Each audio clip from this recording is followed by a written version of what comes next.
तेलंगाना के वजीर ई दयाकर राव ने महबूबाबाद जिले के असेंबली हलके पालाकुर्ती खानापुर और दीगर मवासियात में किसानों से अनाज खरीदारी मराकज का इफ्तिताह किया। इस मौके पर ई दयाकर राव ने मीडिया से बात करते हुए कहा कि तेलंगाना हुकूमत किसानों की फलाह व बहबूद के लिए कई इक़दाम कर रही है। तेलंगाना के चीफ मिनिस्टर KCR अनाज की खरीदारी के लिए हर सीजन में करोड़ों रुपये मुख्तस कर रहे हैं ताकि किसानों के अनाज को खरीदा जा सके, लेकिन मरकजी हुकूमत किसानों के मसाइल को नजरअंदाज कर रही है। तेलंगाना में किसानों की तरक्की के लिए रैतु बीमा और रैतु बंधु स्कीम पर अमल किया जा रहा है। किसानों को 24 घंटे मुफ्त बिजली सरबराह की जा रही है। कालेश्वरम प्रोजेक्ट से ज़रई अराजी को पानी सैराब करने के इक़दाम किए गए। ई दयाकर राव ने कहा कि किसानों की तरक्की ही तेलंगाना हुकूमत का अहम मकसद है। इस मौके पर अवामी नुमाइंदों ने के अलावा मुतालिका महकमे के अहदेदारों और दीगर भी मौजूद थे।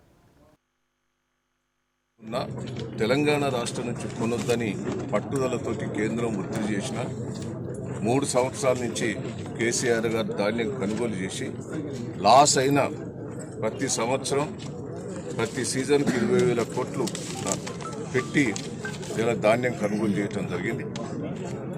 పోయిన ఎండాకాలం కూడా ధాన్యం కొనుగోలు చేసింది కూడా, వర్షాకాలంలో ధాన్యం కొనుగోలు చేసింది కూడా గోదాములలో నిండి ఉన్నాయి.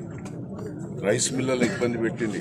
రైస్ మిల్లుల మీద కేసులు పెట్టి రైస్ మిల్లులను కూడా పూనకుండా ధాన్యం ఇబ్బంది పెట్టింది.